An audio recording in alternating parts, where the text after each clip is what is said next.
आज के closing trades.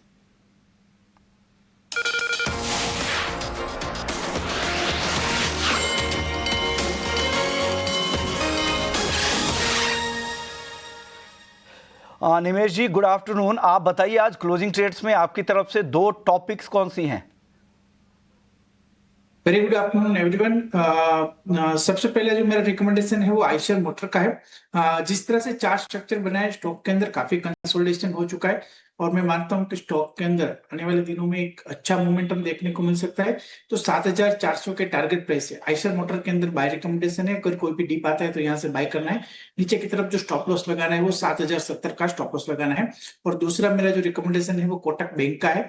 Kotak bank के अंदर जिस तरह से हम लोगों ने स्ट्रक्चर देखा है, एक बुलिश स्ट्रक्चर है और मैं मानता हूं कि कोटक बैंक यहाँ से आने वाले दिनों में एक अच्छा कर सकता है। एक अच्छा मूव एक्सपेक्टेड है। स्टॉक के अंदर एक पॉजिटिव स्ट्रेंथ डेवलप हो रही है। तो कोटक बैंक यहाँ से बाय रिकमेंडेशन है। नीचे की तरफ स्टॉप लॉस जो लगाना है वो 2,120 का लगाना है और ऊपर मैं मानता हूँ कि 2,230 तक के लक्षण शॉर्ट टर्म में देखने को मिल सकता है। ठीक है, कोटक बैंक ने आज बढ़िया परफॉर्मेंस दी है और बाजार भले ही रेंज बाउंड है, लेकिन कोटक बैंक में आप स्ट्रेंथ देखेंगे करीब 1.5% ऊपर है। निफ्टी में तीसरा सबसे ज़्यादा चढ़ने वाला शेयर इस वक्त है और नजरें हैं इसके स्टॉक स्प्लिट पर। अनाउंस तो हो ही गया है वो 1:5 के रेशियो में, और उससे सपोर्ट भी हमें थोड़ा थोड़ा मिलते हुए दिखा है। और आयशर मोटर ये आज आप देखेंगे कि सबसे ज़्यादा चढ़ने वाला शेयर है निफ्टी का। तो निफ्टी के जो हीरोज़ हैं उन्हीं पर दाव लगाया है निमेश जी ने, और टारगेट आयशर के लिए बनेगा 7,400 रुपए का। स्टॉप लॉस लगा के चलिए आप 7,070 रुपए का। दो तेजी के शेयर जो ऑलरेडी तेजी में हैं और चलेंगे, ऐसा निमेश जी को भरोसा है। स्वाति जी, आपका कन्विक्शन कहां पर है? आप क्या ट्रेड करने की सलाह देंगी? मैं दो बाय कॉल इनिशिएट करना चाहूंगी करंट लेवल्स पे। पहला डेफिनेटली कोटक बैंक है। कोटक बैंक क्योंकि हम इसमें टेक्निकल सेटअप्स काफी स्ट्रांग है। अगर लंबे नजरिए का आप चार्ट देखोगे तो 5 साल का एक कंसोलिडेशन ब्रेकआउट हमें नजर आ रहा है लाइन चार्ट्स में।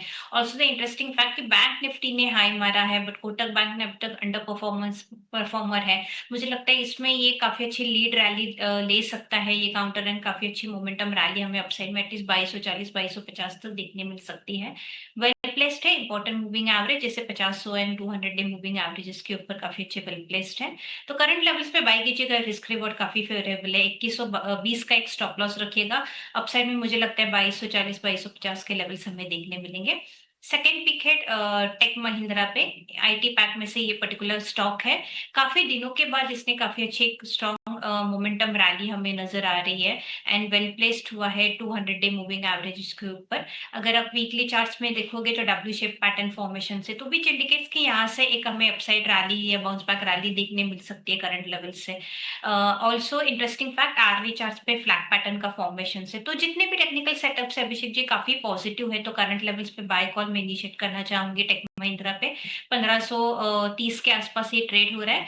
1490 का स्ट्रिक्ट स्टॉप लॉस प्लेस कीजिएगा। अपसाइड में मुझे एटलीस्ट 1600 के टारगेट्स नजर आ रहे हैं करंट लेवल से।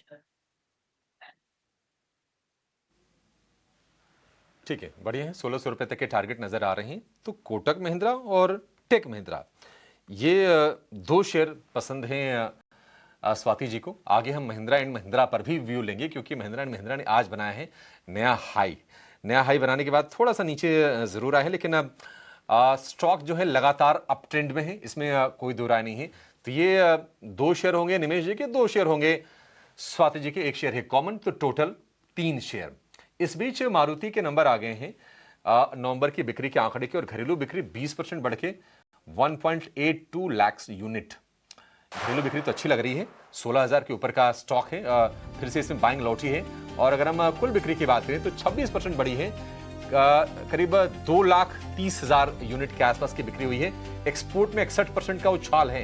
एक्सपोर्ट के नंबर भी जबरदस्त है। 46,000 एक्सपोर्ट किया है उन्होंने नवंबर के महीने में। ईयर ऑन ईयर बेसिस पर ये बढ़ोतरी के फिगर से सारे के सारे तो अच्छे नंबर्स।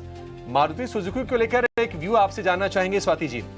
अपने रिकॉर्ड हाई से 500-600 रुपए के आसपास की दूरी है और शानदार रफ्तार से चला है। आप जरा बताइए कि व्यू क्या है, इसके चार्ट्स कैसे लग रहे हैं आपको? Abhishek ji, charts definitely positive है। आपने राइटली पॉइंटेड आउट किया कि ऑल टाइम हाई के आसपास, या फिर 16,600 के आसपास था, वहां से हम लोग ने सेल ऑफ देखा था। बट इंटरेस्टिंग पॉइंट ये कि 20 डे मूविंग एवरेजेस के ऊपर वेल प्लेस्ड है, वहां पे काफी होवरिंग हो रहा है। इट विच इंडिकेट्स कि 15,700 काफी क्लस्टर सपोर्ट जोन्स बन चुके हैं। तो जब तक वो बरकरार है तब तक भी पॉजिटिव रहेगा। मुझे लगता है ये रैली वापस एक्सटेंड हो सकती है 16,500 16,700 के रेंज पे। तो जिनके पास भी लॉन्ग पोजीशन है डेफिनेटली होल्ड ऑन कीजिएगा। 1500 जब तक बरकरार है तब तक भी पॉजिटिव रहेगा। तो अभी व्यू पॉजिटिव है, अगर आपके पास तेजी के पोजीशन है यहाँ पर तो आप बने रह सकते हैं, ये राय यहाँ पर निकल कर आ रही है। आज केपीआईटी टेक में काफ़ी अच्छी तेजी दिख रही है, 3.5% से ज़्यादा की तेजी। मिड कैप आईटी कंपनी है यहाँ पर। निमेश जी, क्या राय है केपीआईटी टेक को लेकर? देखिए, केपीआईटी टेक का जो पूरा स्ट्रक्चर है वो लोअर टॉप लोअर बॉटम का एक स्ट्रक्चर है। अभी जिस तरह से पिछले दिनों से हम लोग स्टॉक के अंदर एक IT as a sector and stock के अंदर बाइंग देख रहे हैं, यहाँ से ट्रेंड रिवर्सल के चांसेस काफी ज्यादा बन रहे हैं। हालांकि अभी आप देख रहे हैं तो जिस तरह से अभी ये 1260-61 के आसपास 200 दिन की एक्सपोनेंशियल मूविंग एवरेज का एक रेजिस्टेंस है। बट मैं मानता हूं कि अगर 1270 के ऊपर ये स्टॉक बंद होता है तो डेफिनेटली यहाँ से एक बड़ा ट्रेंड रिवर्सल के चांसेस दिख रहे हैं। लॉन्ग टर्म ट्रेंड जो है वो पॉजिटिव हो जाएगा और स्टॉक के अंदर हम लोग जो है वो पोजिशनल बाय करके चल सकते हैं। तो आज के मूव के हिसाब से मुझे लग रहा है कि 1270 का एक लेवल है वो थोड़ा वेटिंग वॉच करना रहेगा। अगर 1270 के ऊपर स्टॉक बंद रहता है तो डेफिनेटली केपीआईटी टेक के अंदर एक वैल्यू बाइंग जो है वो हो सकती है और ऊपर में 1350 तक के लक्ष्यांक शॉर्ट टू मीडियम टर्म में देखने को मिल सकता है। 1270 एक क्रूशियल लेवल है, रेजिस्टेंस भी है। अगर उसके ऊपर निकलता है तो 1350 तक का भी रास्ता खुल जाएगा शॉर्ट टू मीडियम टर्म में। चलिए अब एक और स्टॉक पे राय ले लेते हैं। स्वाति जी, जेएम फाइनेंशियल 7% से ज़्यादा की तेजी आज के सत्र में दिख रही है, क्या हो रहा है मैम? यहाँ पे क्या करना चाहिए इतनी तेजी के बाद? सेटअप्स पॉजिटिव है, क्योंकि जिस हिसाब से हम लोग ने लास्ट 5 से 6 महीने से एक सेल ऑफ रैली देखी थी, ऑलमोस्ट 195 टू 130 140 के रेंज तक, वहां तक एक डाउनफॉल हो चुका है। तो रिट्रेसमेंट हो चुका है ये पर्टिकुलर स्टॉक। अगर हम लोग प्रीवियस रैली देखते हैं तो यहाँ से एक बाउंस बैक रैली नजर आ रही है। तो slowly and steadily positive momentum ये कैच करते हुए नजर आ रहा है।